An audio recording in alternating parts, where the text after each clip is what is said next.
24장 전체가 10절의 말씀으로 되어 있는데요. 오늘 본문에 보면 두 이미지가 등장합니다. 아마 환상 가운데 보여진 모습인데, 하나님의 성전에 두 광주리가 놓여 있는데, 하나는 극히 좋고 하나는 극히 나쁜, 먹을 수 없고 하나님에게 드릴 수 없는 무화과가 담긴 광주리였습니다. 성경을 읽어보면 하나님도 구약에도 그렇고 신약에도 예수님께서 이 땅에 오셔서 많은 비유로, 이미지로 또는 메타포로 설명을 해주셨는데, 하나님이 설명해 주지 않았으면 아마 예레미야도 이게 무슨 뜻이지, 보기는 보았는데 깨닫지 못했을 텐데, 하나님이 직접 이 무화과의 환상을 설명을 해 주셨어요. 때는 오늘 본문에 그 맥락이 나오는데, 여고냐 또는 성경에 보면 여호야긴이라고 하는 왕입니다. 저도 성경을 읽지만 대부분 유다 왕국의 이 왕들을 쭉 이게 시대별로 이해하기가 때로는 이름이 익숙하지 않은 이름이어서 힘든데요. 우리가 요시야 왕 알죠? 요시야 왕, 마지막 그의 왕인데, 요시야의 아들들이 여러 명이 있습니다. 근데 첫 번째 요시야가 죽고 난 다음에 왕이 된 사람이 여호아하스. 원래는 여호야김 왕보다 동생인데 백성들이 동생을 왕으로 세웠습니다. 그때 누가 침략을 하는가 하면 애굽 왕이 침략을 해서 이 여호아하스를 애굽으로 포로로 잡아갑니다. 딱 3개월 왕이 된 지 3개월 만에 포로로 잡혀가고, 그의 형이었던 여호야김, 원래는 엘리야김인데 이름을 바꾸어서 애굽 왕이 세웠습니다. 그래서 약 9년인지, 제가 지금 헷갈리는데 9년인지 11년인지 헷갈리네.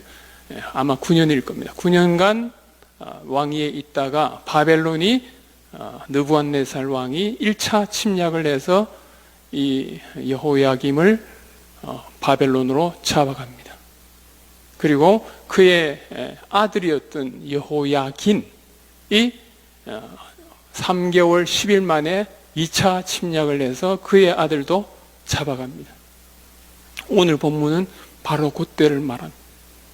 이제 마지막 3차로 인해서 공략을 받는데, 이 여호야긴의 삼촌이었던, 즉 엘리야김 또는 여호야김의 동생이 시드기야입니다. 시드기야가 마지막 유다 왕이 되어서 통치를 하는데, 9년째에 바벨론 왕이 다시 침략을 해서 2년간 예루살렘 성을 포위를 합니다. 예루살렘 성도 참 대단했죠. 포위를 하는데 항복을 하지 않고 2년간 버티는데, 그 과정 가운데 결국은 마지막에 항복을 하고 시드기야가 역시 포로로 잡혀가는데, 이때는 시드기야가 두 눈이 다 뽑힙니다. 참 처참하게 잡혀가는 광경이 이 유다 이 왕국의 마지막 모습입니다. 오늘 본문은 여호야김의 아들이었던 여호야긴이 3개월 10일 만에 포로로 잡혀가는, 이때 주로 많이 잡혀갔던 사람, 1차도 마찬가지지만은 주로 요직에 있는 사람들, 관리들, 제사장들, 그 다음에 오늘 본문에 나온 대로 기술자들, 철공, 목공 하는 사람들, 이런 사람들이 잡혀가는데, 얼마나 잡혀가는가 하면 1차 때 처음 잡혀갔던 사람의 인원수가 2023명 성경에 나옵니다. 다른 본문에.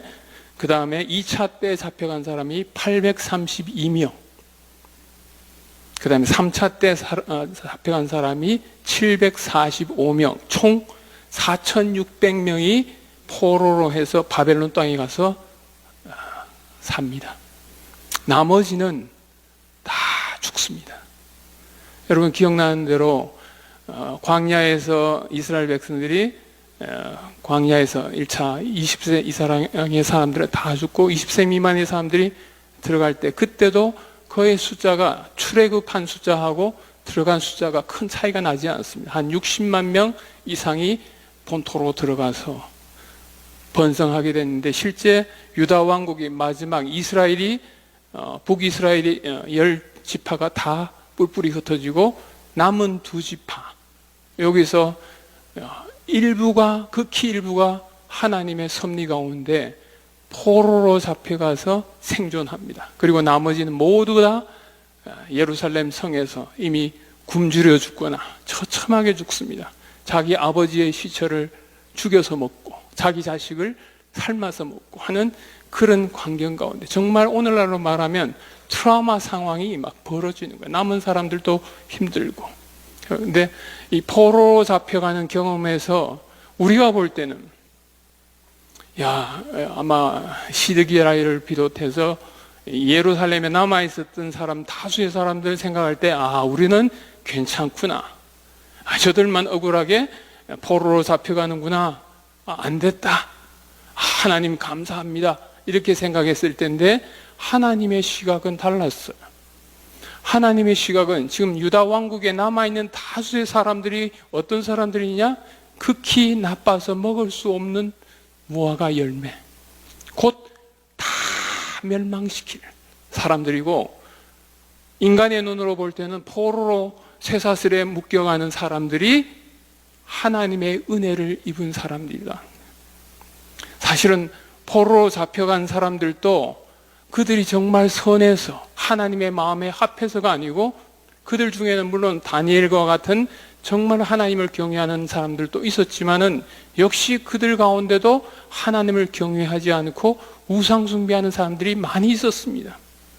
심지어는 포로 생활 후에 느헤미야, 예레미야 시대에 다 돌아온 사람들도 보면 그들이 와서 얼마 안 돼서 사회적인 불의 행하고 다른 민족들과 혼음하고 이런 일들이 있었습니다. 그럼에도 불구하고 하나님은 하나님의 주권적인 섭리와 선택 가운데 일부 소수지만은 내가 너희들을 포로로 잡아가서 너희들이 현재는 고난을 당하는 것처럼 보이고 나라를 잃은 것처럼 보이고 거기서 이방인들에게 멸시를 받고 하겠지만은 내가 반드시 70년이 되면 너희를 다시 옛날 땅으로 돌이켜서 정말 하나님 앞에서 헌신하는 백성, 다시는 우상 숭배하지 않는 백성을 내가 만들겠다, 그것을 보여주는 환상이 오늘 본문의 환상입니다.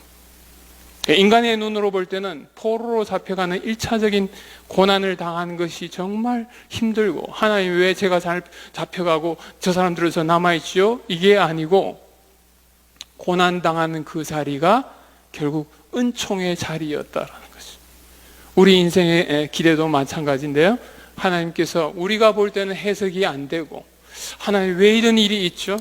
예수를 믿는데 정말 하나님 섬긴다고 섬겼는데 왜 이런 광야를 지나갈까요? 라고 하는데, 큰 그림에서 볼 때는 그게 하나님이 나에게 베푸신 은혜였다는 것을 나중에 우리가 고백하게 됩니다. 유익하게 하는 거죠.